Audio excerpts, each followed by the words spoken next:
নবী দিবসের যে জুলুস বেরিয়েছিল তার পক্ষে বা বিপক্ষে আমি কথা বলতে আসিনি, ভালো না খারাপ।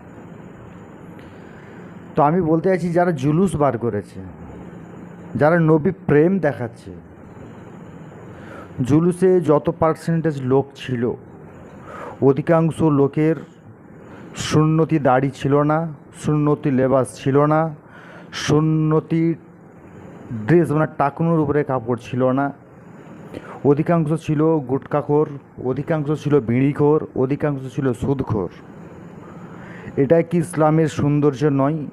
যদি নবী প্রেম এইভাবে উচ্ছ্বাসিত প্রকাশ করলেই যদি জান্নাত বলে ঘোষিত হতো, তাহলে মোহাম্মদ সাল্লা সাল্লামের চাচা পৃথিবীর বুকে জাহান্নামী ঘোষণা হতো না। তাহলে শুধু নবী প্রেমের উচ্ছ্বাস প্রকাশ করলে হবে না, সেটাকে একত্ববাদ হিসাবে সেটাকে আগে মেনে নিতে হবে, সেটা পালন করতে হবে। এটাই হলো ইসলাম। সালাত হচ্ছে নবীজির একটা গুরুত্বপূর্ণ জিনিস, যে সালাতকে ছেড়ে দিয়ে জুলুস বার করলে ওই নবীজির চাচার মতোই অবস্থা হবে বলে ধারণা।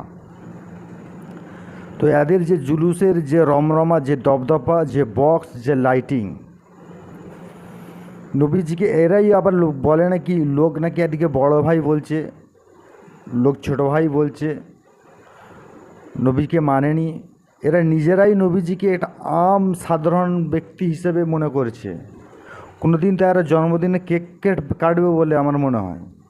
তো খোদা না করুক সে দিন আমাদেরকে না দেখতে হয় যে আর কেকও কেটে ফেলবে।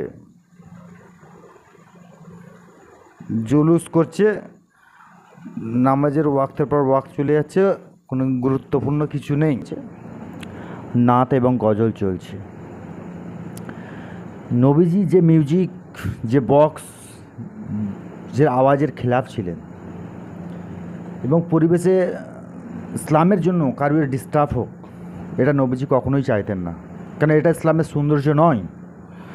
ইসলাম একটা সুন্দর মানবিক ধর্ম, এটাই জেনে এসেছি। কিন্তু আর এটা অমানবিকভাবে ইসলামকে বিকৃতি করছে কোনো বিধর্মীরা নয়, মুষ্টিমেয় কিছু মুসলিম সংখ্যক লোকেরাই। তো একটা সময় ছিল মুসলিম ধর্মটাকে সকলে অনুসরণ করত, তারা মুসলিমে আসার চেষ্টা করত। তো ভারতবর্ষে তো প্রথমে এত মুসলিম থাকেনি, তাহলে ইসলামের সৌন্দর্য